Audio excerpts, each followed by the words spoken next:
Wherever you go, whatever you do, throw a little at it. Omax, Vest and Briefs.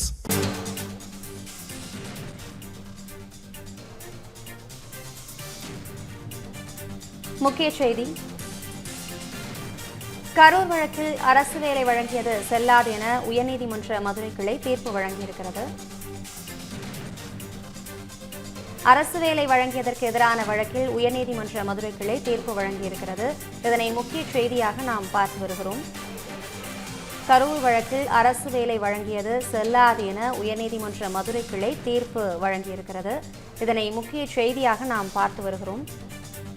இது குறித்த கூடுதல் விவரங்களோடு இணைகிறார் நமது செய்தியாளர் நாகேந்திரன்.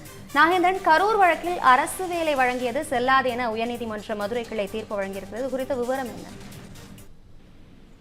வணக்கம் அபிராமி. கரூர் கூட்ட நெரிசல் சம்பவத்தில் உயிரிழந்த 41 பேரின் குடும்பத்தினருக்கு எப்போது அரசு பணி வழங்கக்கூடாது என நாம் தமிழர் கட்சியைச் சேர்ந்த தீரன் முருகன் மற்றும் மனிதநேய ஜனநாயக கட்சியைச் சேர்ந்த சீனி முகமது ஆகியோர் தனித்தனியே பொதுநல மனுக்களை உயர்நீதிமன்ற மதுரை கிளையில் தாக்கல் செய்திருந்தனர். அந்த மனுக்கள் நீதிபதிகள் சிபி கார்த்திகேயன் மற்றும் சக்திவேல் ஆகியோர் அமர்வு முன்பு விசாரணைக்கு வந்தது. இந்த நிலையில் பார்த்தோம்னா டிஎன்பிசி மற்றும் தமிழக வருவாய்த்துறை செயலாளர் தரப்பில் பதில் மனுக்கள் தாக்கல் செய்யப்பட்டிருந்தது. இந்த நிலையில் பார்த்தோம் என்றால் இந்த வாதங்கள் நீதிமன்றத்தில் நடைபெற்றிருந்த நிலையில் இறுதியாக தற்போது உத்தரவு என்பது பிறப்பிக்கப்பட்டிருக்கிறது. அது முக்கியமான உத்தரவாகவும் பார்க்கப்பட்டு வருகின்றது. கரூர் கூட்ட நெரிசலில் உயிரிழந்தவர்களின் குடும்பத்தினருக்கு தமிழக அரசு சார்பில் வழங்கிய அரசு பணியை உயர்நீதிமன்ற மதுரை கிளை நீதிபதிகள் ரத்து செய்து ஒரு முக்கியமான உத்தரவை வெளியிட்டிருக்கிறார்கள். கரூர் கூட்ட நெரிசலில் உயிர்ந்தவர்களின் குடும்பத்தினருக்கு அரசு பணி வழங்கிய அந்த அரசாணையை ரத்து செய்து உயர்நீதிமன்ற மதுரை கிளை அந்த முக்கியமான உத்தரவை பிறப்பித்திருக்கிறது. கரூர் கூட்ட நெரிசலில் உயிர்ந்தவர்களின் குடும்பத்தினருக்கு சுய வேலை வாய்ப்பு பயிற்சி வழங்கி ஏன் அந்த சுய தொழில் முனைவராக மாற்றக்கூடாது எனவும் நீதிபதிகள் கேள்வி எழுப்பியிருக்கின்றனர். இது குறித்து ஏன் பல தொழில்நுட்ப பயிற்சிகளை ஏன் வழங்கக்கூடாது எனவும் நீதிபதிகள் ஒரு முக்கியமான கேள்விகளை எழுப்பியிருக்கிறார்கள். கரூர் கூட்ட நெரிசலில் அந்த உயிரிழந்தவர்களின் குடும்பத்தினருக்கு பணி வாய்ப்பு வழங்கியதால் அந்த சிவகாசி பட்டாசு விபத்தில் உயிர்ந்தவர்களின் குடும்பத்தினருக்கும் கருணை அடிப்படையில் பணி வழங்க வேண்டும் என்ற கோரிக்கையும் எழுந்திருப்பதாகவும் சட்டவிரோத அந்த பட்டாசு ஆலையில் அந்த வேலை பார்ப்பவர்கள் உயிர்ந்தவர்களின் குடும்பத்திற்கு பணி நிவாரண அந்த பணிகள் வழங்கப்படுமா என்ற கோரிக்கை எழுந்திருக்கிறது. சாலை விபத்தில் அரசு பேருந்து மோதி உயிர்ந்தவர்களின் குடும்பத்தினருக்கும் அரசு பணி வழங்கப்படுமா என்ற அந்த கோரிக்கையும் எழுந்திருப்பதாகவும் அதனால் அரசு பணி வழங்கப்படுமா என்ற கேள்வியும் நீதிபதிகள் கேள்வியாக முன்வைத்திருக்கிறார்கள். இது முக்கியத்துவம் வாய்ந்ததாக தீர்ப்பாக பார்க்கப்பட்டு வருகின்றது. அபிராமி, கரூர் கூட்ட நெரிசலில் உயிரிழந்தவர்களுக்கு அந்த 41 பேரில் 30க்கும் மேற்பட்டவருக்கு தமிழக முதல்வர் கடந்த 10ஆம் தேதி கரூர் சென்று அங்கு இந்த அரசு பணி என்பதை வழங்கியிருந்தார். இந்த நிலையில் தான் அந்த அரசு பணி வழங்கக்கூடாது என்பதை எதிர்த்துதான் உயர்நீதிமன்ற மதுரை கிளையில் பொதுநல வழக்குகள் தாக்கல் செய்யப்பட்டிருந்தது. அதில் ஏற்கனவே உயர்நீதிமன்ற மதுரை கிளை ஏற்கனவே இந்த வழக்குகள் 2 பொதுநல வழக்குகள் தொடர்பாக விசாரணை செய்து டிஎன்பிசி மற்றும் தமிழக அரசு சார்பில் அந்த பதில் மனு என்பதை தாக்கல் செய்ய உத்தரவிடப்பட்டிருந்தது. அதன் அடிப்படையில் தான் இந்த தமிழக அரசு சார்பில் வருவாய் மற்றும் பேரிடர் மேலாண்மை துறையின் அரசு செயலாளர் சார்பில் உயர்நீதிமன்ற மதுரை கிளையில் அந்த பதில் மனு என்பது தாக்கல் செய்யப்பட்டிருந்தது. அரசாங்கத்தால் எடுக்கப்பட்ட ஒரு திட்டமிட்ட கொள்கை முடிவாகும் எனவும் இந்த அரசு பணி தொடர்பாக தமிழக அரசு சார்பில் பதில் மனு தாக்கல் செய்யப்பட்டிருந்தது. அதே போன்று டிஎன்பிசியின் இணை செயலாளர் தரப்பில் பதில் மனு தாக்கல் செய்யப்பட்டதில் 2018 அந்த அரசாணையின்படி கருணை அடிப்படையில் நியமிக்கப்பட்ட நபர்களின் பணிகளை நிரந்தரப்படுத்துவதற்கு தமிழக அரசு பணியாளர் தேர்வாணையத்தில் ஒப்புதல் பெற விலக்கு அளிக்கப்பட்டுள்ளது எனவும் தெரிவிக்கப்பட்டது. ஸ்டெர்லைட் துப்பாக்கிச்சூடு சம்பவத்தில் உயிர்ந்தவர்களின் குடும்பத்தினருக்கு மதுரை லீலாவதி கொலை வழக்கில் பாதிக்கப்பட்ட குடும்பத்தினருக்கு ஒருவருக்கும் அரசு பணி வழங்கப்பட்டுள்ளது எனவும் வருவாய்த்துறை சார்பில் வழங்கப்பட்டுள்ள அந்த பதில் மனுவில் அந்த தகவல் என்பது அளிக்கப்பட்டிருந்தது. இந்த பணி நியமனம் என்பது தற்போது வழங்கப்பட்ட பணி நியமனத்திற்கு முற்றிலும் மாறுபட்டது எனவும் அரசு பணி வழங்கக்கூடாது என மனு தாக்கல் செய்த அந்த வழக்கறிஞர் வாதத்தை முன்வைத்தார். அரசு பணி வழங்கக்கூடாது என பொதுநல வழக்குகள் தாக்கல் செய்த அந்த மனுதாரர்கள் தரப்பில் வழக்கறிஞர் அந்த வாதிடுகையில் கூட்டம் மேலாண்மை சரியாக காவல்துறை கையாளத்தான் இந்த கூட்ட நெரிசல் சம்பவம் நடந்ததாகவும் இந்த கரூர் கூட்ட நெரிசலத்தில் 41 பேர் உயிர்ந்த அவர்கள் மீது எந்த தப்பும் இல்லை எனவும் உச்சநீதிமன்றத்தில் வழக்கு விசாரணை நடைபெற்று வருகிறது எனவும் அரசு சார்பில் அரசு தலைமை வழக்கறிஞரும் இதில் வந்து தனது தரப்பு வாதத்தை முன்வைத்தார். இந்த நிலையில் தான் இறுதி அந்த அனைத்து தரப்பு வாதங்களையும் கேட்ட நீதிபதி இறுதி உத்தரவாக தற்போது இந்த வழக்கில் வந்து நீதிமன்றத்தில் தாக்கல் செய்யப்பட்ட 2 பொதுநல மனுக்களை விசாரணை செய்து கரூர் அந்த விவகாரத்தில் கூட்ட நெரிசலில் சிக்கி உயிரிழந்தவர்களின் குடும்பத்திற்கு வழங்கப்பட்ட அரசாணையை ரத்து செய்து அந்த அரசு பணியை ரத்து செய்து உயர்நீதிமன்ற மதுரை கிளை பல்வேறு கேள்விகளை எழுப்பியும் இந்த அரசு பணியை வழங்கியதை வந்து ரத்து செய்து உத்தரவு பிறப்பித்திருக்கிறது. இது முக்கியமான உத்தரவாக பார்க்கப்பட்டு வருகின்றது. அபிராமி, விரிவான தகவல்களை வழங்கியமைக்கு நன்றி நாட்டின்.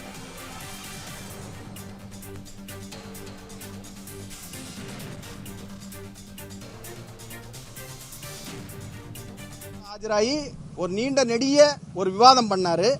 அப்படி இருந்தாலும் நம்ம கான்ஸ்டிடியூஷனை தூக்கி பிடித்து நம்முடைய ஆர்குமெண்ட்டை கொண்டு போனோம். அதன் பொருட்டு இன்றைக்கு மாண்புகு உயர்நீதிமன்றம் ஒரு அருமையான தீர்ப்பை கொடுத்துருக்கு. இந்த தீர்ப்பு உண்மையிலே தமிழகத்தில் எடுத்து சொல்ல வேண்டிய ஒரு தீர்ப்பாக இன்னும் வருங்காலத்தில் இருக்கும். இந்த தீர்ப்பை பொறுத்து தான் இன்னும் கம்பேஷன் அடிப்படையில் எந்த அரசு வேலை கொடுக்க தீர்மானித்தாலும் இந்த தீர்ப்பு தான் முன்னுதாரணமாக இருக்கும் அப்படின்னு நான் நம்புகிறேன். மெயினாக என்ன சொன்னாங்களா, இந்த தீர்ப்பில் ஏற்கனவே கம்பேஷன் அடிப்படையில் வாரிசார்கள் கியூவில் நிற்கிறாங்க. அவங்களையும் தாண்டி நீங்கள் எப்படி இந்த கம்பேஷன் அடிப்படையில் இப்படி ஒரு ஆர்டரை கொடுப்பீங்க? அது இல்லாமல் அரசு வாகனங்கள் மோதி இறக்குப்பவர்கள் நீங்கள் கம்பேஷன் அடிப்படையில் இதே மாதிரி வேலைகளை கொடுப்பீங்களா அப்படியும் ஒரு முக்கியமான கேள்வியை வச்சாங்க. அப்போ ஏற்கனவே அரசு தரப்பில் என்ன சொன்னாங்கன்னா, ஒரு 4 வழக்கில் உதாரணம் காட்டினாங்க. ஸ்டெர்லைட் துப்பாக்கிச்சூடு ஒன்று லீலாவதி படுகொலை மதுரை மாநகரத்தில், 3 ஒரு எக்ஸ் சர்வீஸ்மேனுடைய மகனுக்கு வேலைவாய்ப்பு, 4 SC/ST ஆக்டில் மற்ற தாழ்த்தப்பட்ட பட்டியலின ஆட்களுக்கு நமக்கு வேலைவாய்ப்பு கொடுக்குறோம். இதெல்லாம் சொல்லி தான் அவங்களுடைய கேஸை கொண்டு போனாங்க. ஆக்சுவலி இதில் என்னன்னா, இந்த 4 கேஸை நீங்கள் அவங்க கூட இந்த கரூர் இன்சிடென்ட் இந்த 4 கேஸுக்குள்ள வருமா அப்படின்னு ஒரு பெரிய கொஸ்டின் மார்க் இருக்கு. அது எங்கேயுமே அவங்க திடமா சொல்லலை. ஆமா இதுக்குள்ள வரும் அப்படின்னு சொல்லலை. இந்த 4 கேஸையும் பார்த்தீங்கன்னா எல்லாமே ஸ்டேட்டோட இன்வால்மெண்ட் இருக்கும். அது இல்லாமல் அந்த எக்ஸ் சர்வீஸ்மேன் கேஸில் அது கண்டிப்பாக கொடுத்து தான் ஆகணும். ஏன்னா எக்ஸ் சர்வீஸ்மேனோட பிள்ளைகளுக்கு தான் அந்த கம்பேஷன் அடிப்படையில் கொடுக்கணும். வேலையில் இருக்கும்போது இறக்குப்பவங்களுக்கு தான் அப்படி கம்பேஷன் அடிப்படையில் கொடுக்கணும் விதி இருக்கு. இப்படி இருக்கும்போது அட்வொகேட் ஜெனரல் இப்படியே ஒரு வாதத்தை எடுத்துகிட்டு போனார். நிறைய ஜட்ஜ்மெண்ட்லாம் கொண்டு வந்தாங்க. சுப்ரீம் கோர்ட்டு வேறு ஹைகோர்ட்டோட ஜட்ஜ்மெண்ட்லாம் கொண்டு வந்தாங்க. அப்படி இருந்தாலும் இன்னைக்கு இந்த கம்பேஷன் ஆர்டர் ஜியோ நம்பர் 554 ரைட்டா 5544 அந்த ஜியோ 544 செட்டசைட் பண்ணிட்டு இந்த ஆர்டர் செல்லாது. அதனால் எங்களுக்கு ஆதரவான ஒரு தீர்ப்பு வந்திருக்கு. உண்மையாகவே படிக்கிற பசங்க ஆயிரக்கணக்கான லட்சக்கணக்கான இளைஞர்களுக்காக நாங்கள் இந்த நீதிமன்றம் நாடியது அவங்களுக்கு பெரும் துணையாக இருக்கும் அப்படின்னு நான் சொல்ல கடமைப்பட்டிருக்கிறேன்.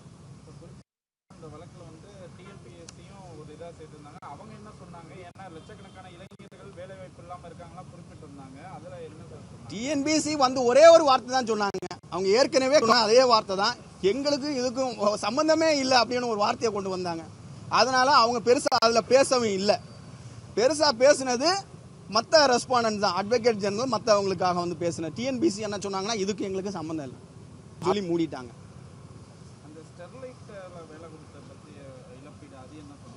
ஸ்டெர்லைட் இழப்பீடு என்பது ஒரு அரசுல நடந்த அரசோட மிஸ்டேக். கரூர் இன்சிடென்ட் அப்படி எடுத்துக்க முடியாது. நான் இங்க கமெண்ட் பண்ண விரும்பல. காரணம் சுப்ரீம் கோர்ட்ல அது பெண்டிங்ல இருக்கு. ஸோ அது அரசோட மிஸ்டேக்கா இல்லை தனிநபர் மிஸ்டேக்கா இல்லை பிளான் பண்ணி பண்ணாங்களா, அது இனிமேல் தான் முடிவாகும்.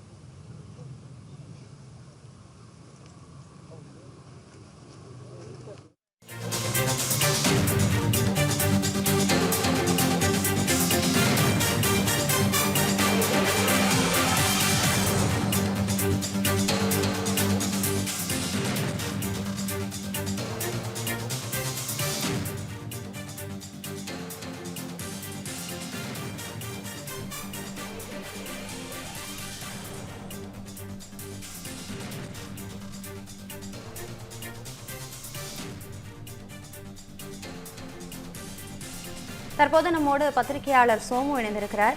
வணக்கம் சார். கரூர் வழக்கில் அரசு வேலை வழங்கியது செல்லாது என்ற தீர்ப்பு தற்போது வழங்கப்பட்டிருக்கிறது. இது குறித்த உங்களுடைய பார்வை? இல்ல, மிக சரியான தீர்ப்பு இது. ஒரு தார்மீக அடிப்படையில மிக சரியான தீர்ப்பு இது. சட்டப்படியாகவும் சரியான தீர்ப்பா ஒரு நடவடிக்கையாக இருப்பது என்பது ஏற்றுக்கொள்ளத்தக்கது. மிகுந்த மன நிறைவு அளிக்கக்கூடிய ஒரு தீர்ப்பு இது. என்ன காரணம் அப்படின்னா, பல ஒரு 1000 அரசு பணிக்கான காலி இடங்களுக்கு பல லட்சம் பேர் இதுல கடுமையாக படித்து உழைத்து அந்த தேர்வுல வெற்றி பெற்று அரசு பணிக்கு வந்துட மாட்டோமா அப்படின்னு நினைக்கக்கூடிய ஒரு கட்டத்துல இப்படி திடீர்னு கூட்ட நெரிசல்ல போய் பலியானவர்களுக்குன்னு கொடுக்கக்கூடிய ஒரு விஷயம் இருக்குல்ல, இது தொடர்ந்து பல தரப்பினரும் கடுமையா எதிர்க்கிறாங்க. நானும் இதை எதிர்த்து பல தொலைக்காட்சிகள்லையும் யூடியூப்லயும் பேசி வந்திருக்கிறேன். இது உண்மையிலேயே படித்து தேர்வு எழுதி அதுல வெற்றி பெறக்கூடிய மாணவர்களுடைய உழைப்பை மட்டுமல்ல, தன்னம்பிக்கையும் குலைக்கும் வகையில் இது இருக்கு இந்த நடவடிக்கை. அதாவது நடவடிக்கைனா தமிழ்நாடு அரசுடைய நடவடிக்கை. இதற்கு நீதிமன்றம் சட்ட ரீதியாகவே தடை போட்டிருப்பது என்பது வரவேற்கத்தக்கது. இதோட சேர்த்து இன்னொரு விஷயம் என்னன்னா, இந்த மாதிரி கூட்ட நெரிசல்ல பலியாகக்கூடியவர்கள், அடுத்தது அந்த கள்ளச்சாராயம் குறித்து பலியாகக்கூடியவர்கள், இவர்களுக்கு அரசு பணத்தை மக்கள் பணத்தை லட்ச லட்சமா அள்ளி கொடுப்பது, அது எந்த அரசாக இருந்தாலும் சரி. கடந்த திமுக அரசு கள்ளச்சாராய பலிக்கு 10 லட்சம் ரூபாய் கொடுத்தது. இப்ப இந்த அரசு தாவேக அரசு கரூர் நெரிசல் பலிக்கு அரசு பணத்தை எடுத்து 10 லட்சம் ரூபாய் கொடுத்திருக்கு. இந்த மாதிரியான ஒரு விஷயம் இதுவும் கடந்த அரசே செஞ்சதுதான். அது இது மாதிரி எந்த அரசு செய்தாலும் தவறு. இந்த அரசு அரசு வேலை கொடுத்திருக்கு. இந்த மாதிரி அரசு வேலை கொடுக்கறதும் தவறு, பணத்தை கொடுப்பதும் தவறு. அரசு பணத்தை அவங்கவுங்க தன்னுடைய கட்சி ரீதியான பணமோ இல்ல சொந்த பணத்தையோ கொடுக்கட்டும், அதை யாரும் தடுக்க போறது இல்ல. மக்கள் வரிப்பணம் அதை செலுத்தின விஷயத்த அதை இந்த மாதிரி கொடுக்கறது அப்படிங்கிறது இருக்கு இல்லையா, அது மிக தவறான ஒரு விஷயம். அடுத்தது இன்னொரு இது சொல்றதுல எனக்கு அது ஒரு உடன்பாடு இல்லை. இவங்க என்ன சொல்றாங்கன்னா, நீதிமன்றத்துல அந்த கூட்ட நெரிசல்ல உயிரிழந்த ஒரு குடும்பத்தினருக்கு ஒரு தொழில் அடிப்படையில ஏதாவது அவங்களுக்கு உதவி செய்யலாமே அப்படின்னு, அதற்கு கூட ஒரு முறை இருக்கு. ஏற்கனவே இந்த மாதிரியான தாட்கோ சிட்கோ அதுன்னு நிறைய சொல்றாங்க. அதுல உரிய பயிற்சி அளிக்கிறாங்க. அதுக்கு அவங்க அப்ளை போட்டுட்டோம், அதுல தகுதி இருந்தால் சேரட்டும், அதை தான் செய்யணுமே ஒழிய இந்த பணியினால் போய் ஒரு அங்கீகாரமா அப்படிங்கிறது அதை ஒரு தகுதியாக வைத்துக் கொள்ளக்கூடிய போக்கு இருக்கு இல்லையா, அதை வன்மையாக கண்டிக்க வேண்டியது நீதிமன்றம். இந்த மாதிரி இதை தடை போடுறது நல்ல விஷயம். இந்த விஷயத்தோட சேர்த்து சிவகாசி பட்டாசு விபத்து பலிய ஒப்பிடுறது சரியா இருக்காது. ஏன்னா சிவகாசி பட்டாசு ஆலைகள்ல தொடர்ந்து கிட்டத்தட்ட எனக்கு தெரிஞ்ச ஒரு 40-50 வருடங்களாக இந்த மாதிரி பலிகள் நடக்குது. திடீர்னு நான் நேரடியா அவங்களை போய் பேட்டி எடுத்திருக்கிறேன். அப்ப அவங்க சொன்ன வார்த்தை இருக்குல்ல, அது ரொம்ப இன்னைக்கும் மறக்க முடியாது. ஒரு 25 வருஷம் முன்னாடி எடுத்த பேட்டி. இது மாதிரி திடீர்னு விபத்து ஏற்படும், உயிர் பலி ஏற்படும் தெரிஞ்சும் இந்த தீ விபத்து வரும் அப்படின்னு தெரிஞ்சு எதுக்கு இந்த வேலையில ஈடுபடுறீங்கன்னு கேட்டப்ப ஒரு முதியவர் ஒருத்தர் சொன்னாரு, என்னையா பண்றது, வயிற்றுல தீ எரியுது அப்படின்னு. அதாவது அவங்களுடைய பசித்தீயை போக்க வழி இல்லாமல் அந்த வேலைக்கு வர்றாங்க. அப்ப இது அரசு மேலதான் தவறுங்கிறப்ப அந்த மாதிரி பலியில ஒருத்தவங்க பலியானாங்கன்னா அவங்களுக்கு நிவாரணம் கொடுக்கறதும் பணம் கொடுக்கறதும் அவங்க குடும்பத்துல ஒருத்தருக்கு வேலை கொடுப்பதும் முறையான ஒரு விஷயம். தவிர மறுபடியும் அந்த மாதிரியான ஒரு பட்டாசு ஆலைகள் உரிய பாதுகாப்பு இல்லாமல் இருக்கிறது, சரியான அனுமதி வாங்காம நடத்துறது, இதெல்லாம் தடுக்க வேண்டியது அவசியம். இந்த ஒருத்தரை வேடிக்கை பார்க்க போய் பலியானாங்க அப்படிங்கிறதுக்கும் இதுக்குமான வித்தியாசங்கள் இருக்கு. அதனால இந்த கரூர் பலி அப்படிங்கிறதுக்கான ஒரு விஷயம் இருக்குல்ல, அது வேண்டாம்னு சொல்றது சரியான விஷயம். அடுத்தது அரசு பேருந்து மோதி உயிரிழந்தவர் குடும்பத்துக்கு பணி வழங்கப்படுமான்னு நீதிபதி கேட்டிருக்காங்க.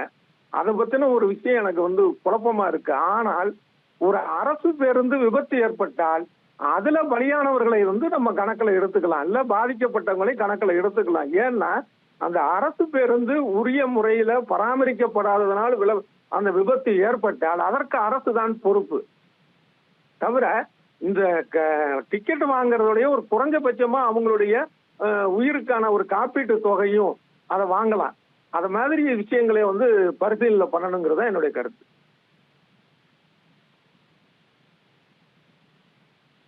இந்த தீர்ப்பு வரவேற்கத்தக்கது என்ற உங்கள் பார்வையை பகிர்ந்தமைக்கு நன்றி சார்.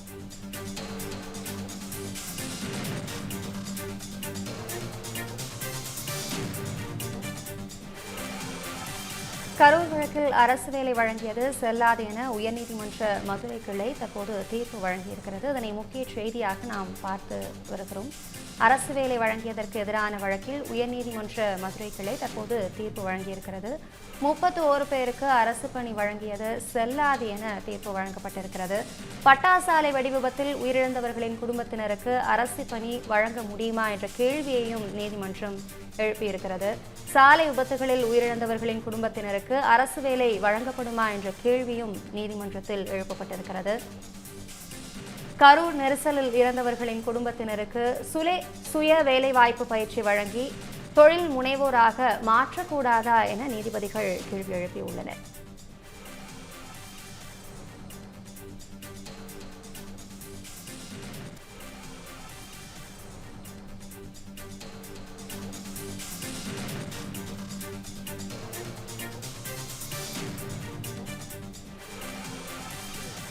ஆர்டிகல் 16 வந்து இந்த வேலை வாய்ப்பு வந்து open fair and rational basis மெரிட்ஸில் வந்து இருக்கணும் அப்படின்னு சொல்லி ஆர்டிகல் 16 இந்தியன் கான்ஸ்டியூஷன் சொல்லுது.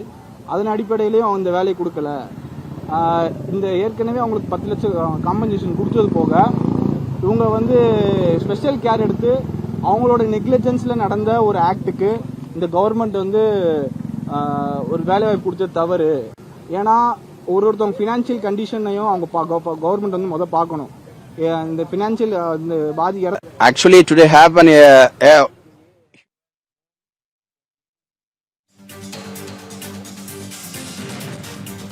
பத்திரிகையாளர் விஸ்வா இணைந்திருக்கிறார். வணக்கம் சார். கரூர் கூட்ட நெரிசலில் சிக்கி உயிரிழந்தவர்களின் குடும்பத்தாருக்கு அரசு பணி வழங்கியது செல்லாது அப்படின்னு உயர்நீதிமன்ற மதுரை கிளை உத்தரவிட்டிருக்கிறது.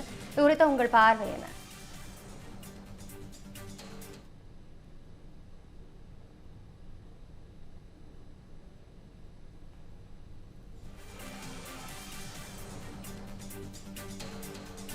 கரூர் கூட்ட நெரிசலில் சிக்கி உயிரிழந்தவர்களின் குடும்பத்தாருக்கு அரசு பணி வழங்கியது செல்லாது என உயர்நீதிமன்ற மதுரை கிளை உத்தரவை பிறப்பித்திருக்கிறது.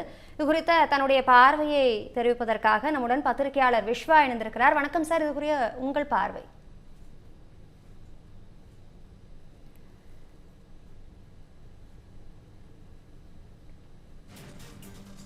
கரூர் கூட்ட நெரிசலில் சிக்கி உயிரிழந்தவர்களின் குடும்பத்தாருக்கு அரசு பணி வழங்கியது செல்லாது என உயர்நீதிமன்ற மதுரை கிளை உத்தரவை பிறப்பித்திருக்கிறது.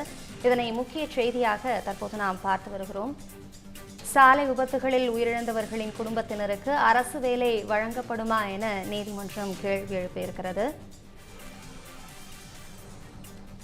கரூர் கூட்ட நெரிசலில் சிக்கி உயிரிழந்தவர்களின் குடும்பத்தாருக்கு வழங்கப்பட்டிருக்கும் அரசு பணி செல்லாது என உயர்நீதிமன்ற மதுரை கிளை உத்தரவை பிறப்பித்திருக்கிறது. கரூர் நெரிசலில் இறந்தவர்களின் குடும்பத்தினருக்கு சுய வேலை வாய்ப்பு வழங்கக்கூடாதா எனவும், கரூர் கூட்ட நெரிசலில் சிக்கி உயிரிழந்தவர்களின் குடும்பத்தினருக்கு அரசு பணி வழங்கியது செல்லாது எனவும் மதுரை கிளை உயர்நீதிமன்றம் உத்தரவை பிறப்பித்திருக்கிறது. தற்போது நம்மோடு பத்திரிகையாளர் விஸ்வா இணைந்திருக்கிறார். வணக்கம் சார். கரூர் கூட்ட நெரிசலில் சிக்கி உயிரிழந்தவர்களுக்கு கொடுக்கப்பட்டிருக்கும் அரசு பணி செல்லாது என தீர்ப்பு வழங்கப்பட்டிருக்கிறது குறித்த உங்கள் பார்வை. இல்ல, இது இத்தகைய ஒரு முடிவு முதலில் எடுக்கப்பட்ட ஒரு தவறான முடிவு, அரசு எடுத்த தவறான முடிவா தான் நம்ம ஏற்கனவே பார்த்தோம். இது காரணம் என்னன்னா, அது ஒரு அரசியல் கட்சியினுடைய பரப்புரை கூட்டம். அந்த கூட்டத்தில் நடைபெற்ற ஒரு விபத்தா அது வந்து சரி செய்யலா என்பது குறித்து சிபிஐ தற்போது விசாரணை மேற்கொண்டு வருது. அது எப்படி பார்த்தாலும் அது ஒரு அரசியல் கட்சியுடைய ஒரு பரப்புரை நிகழ்வு தான். அதுல உயிரிழந்தவர்களுக்கு அரசு பணி அப்படிங்கறது பொதுவாக ஜனநாயக அடிப்படையிலேயே நீங்க பார்த்தாலும் அது சரியான ஒரு இது இல்லை. இப்ப எடுத்துக்காட்டா ரொம்ப ரேரஸ்ட் ரேர் என்று சொல்லுவாங்க. அரிதினும் அரிதான ஒரு நிகழ்வுக்கு அது போன்ற ஒரு பணிகள் கொடுக்கப்படுறது அது ஏற்றுக்கொள்ளப்படக்கூடியதா ஒண்ணா இருக்கும். இப்போ ராணுவ வீரர்களாகட்டும் அல்லது காவல்துறையில பணியாற்றினவங்க அப்படின்னா அவர்களுடைய வாரிசுகளுக்கு கொடுக்கறது, பணியின் போது இறந்தா கொடுக்கறதுங்கிறது அது ஒரு வழக்கமான ஒண்ணு. அது அந்த குடும்பத்தை காப்பாற்றுவது, அந்த குடும்பம் அந்த இறந்து போன அவருடைய பங்களிப்பாக, நாட்டுக்கு கொடுத்த பங்களிப்புக்காக அவர்களுக்கு கொடுக்கக்கூடிய ஒரு வெகுமதியாகவும் அல்லது நட்ட ஈடாகவும் அதுதான் பார்க்கணும் நம்ம. ஆனா இது ஒரு அரசியல் கட்சி நடத்திய பரப்புரை கூட்டம். அந்த கூட்டத்துக்கு தாவேகா சார்புல அவர்கள் ஏதாவது தனியார் நிறுவனங்கள்ல பணி நியமனம் செய்திருக்கலாம் அல்லது அதற்கேற்ப நிதி உதவி செஞ்சிருக்கலாம். ஏற்கனவே நிதி உதவி செஞ்சிருக்காங்க. அவர்களுக்கு நினைத்தால் எத்தனையோ தனியார் பணிகள் அவர் ஏற்படுத்தி கொடுக்கலாம். இல்லைன்னா அந்த 41 குடும்பங்களுக்காக ஒரு தனியாக ஒரு நிறுவனமே கரூர்ல தொடங்கி கூட அவர்கள் அதை அவர்களுக்கு வேலை வாய்ப்பு கொடுத்து அந்த நிறுவனத்தை முழுவதுமே அவர்களுடைய பங்களிப்பு கொடுக்கலாம். அப்படியெல்லாம் செஞ்சிருக்கலாம் அவங்க. ஆனால் அதை தாண்டி வந்து அரசு வேலை வாய்ப்பு என்பது வந்து பொதுவாக ஏற்றுக்கொள்ளப்பட முடியாத ஒன்று. அதைத்தான் இன்னைக்கு வந்து உயர்நீதிமன்றத்தினுடைய மதுரை கிளை சொல்லியிருக்காங்க. அன்றே அந்த பணி நியமனம் கொடுக்கும் போதே அன்று என்ன சொல்லியிருந்தாங்கன்னா, இது தற்காலிக பணி நியமனமாக கொடுக்கலாம், எனினும் அந்த இறுதி தீர்ப்பு வரும் வரையிலும் இறுதி தீர்ப்பை ஒட்டியே வந்து அந்த பணி அவர்களுக்கு கொடுக்கப்பட வேண்டும் அப்படின்னு உயர்நீதிமன்றம் சொல்லியிருந்தாங்க. அந்த அடிப்பில் அன்று கொடுக்கப்பட்டது தற்காலிக பணி நியமனம் தான். இதை எதிர்த்து தான் மனுதாரர்கள் வந்து வழக்கு தாக்கல் பண்ணியிருந்தாங்க. அதுல உயர்நீதிமன்றத்தினுடைய மதுரை கிளை தெள்ள தெளிவா சொல்லியிருக்காங்க, இது வந்து இறந்தவர்களுக்கு அவர்களுடைய வாரிசுகளுக்கு அல்லது குடும்பத்தினருக்கு அரசு வேலை கொடுக்கக்கூடிய நிகழ்வு அல்ல, சம்பவம் அல்ல. அப்ப எல்லா விபத்துகளையும் இழந்தாங்கன்னா அதற்கெல்லாம் கொடுக்க முடியுமா என்கிற கேள்வி அவங்க கேட்டிருக்காங்க. இது ஒரு நியாயமான சரியான கேள்விதான். ஏன்னா ஏராளமான பேர் வந்து பணி மூப்பு அடிப்படையிலும் பல்வேறு அடிப்படையிலும் சட்டப்பூர்வ அடிப்படையில் அவர்கள் அரசு வேலை வாய்ப்புக்காக காத்திருக்காங்க. அப்படி இருக்கும்போது வந்து இப்படி அரசியல் கட்சி நிகழ்வுகளுக்கெல்லாம் இறந்தவர்களுக்கு பணி நியமனம் கொடுப்பது வந்து தவறான முன்னுதாரணமாகிரும். அது பிறருக்கு இழைக்கக்கூடிய ஒரு அநீதியாகவும் ஆயிரும். அதற்கு பதிலாக சாவேக்கா அவர்கள் அந்த கட்சியினுடைய சார்பில் தனியாக அவர்களுக்கு ஒரு நிறுவனமே தொடங்கி கொடுக்கலாம். எத்தனையோ நிறுவனங்கள் இன்னைக்கு இருக்கு. பின்னலாடை நிறுவனங்கள்லாம் ஆண்கள் பெண்கள் எல்லாமே பணி செய்யக்கூடிய ஒரு தனியார் நிறுவனங்கள் இருக்கு. அதை அவர்கள் மேற்கொள்வதுதான் சரியான முடிவா இருக்கும் அப்படிங்கறத என்னுடைய பார்வை. உங்களுடைய பார்வையை பகிர்ந்தமைக்க நன்றி விஷ்ணு.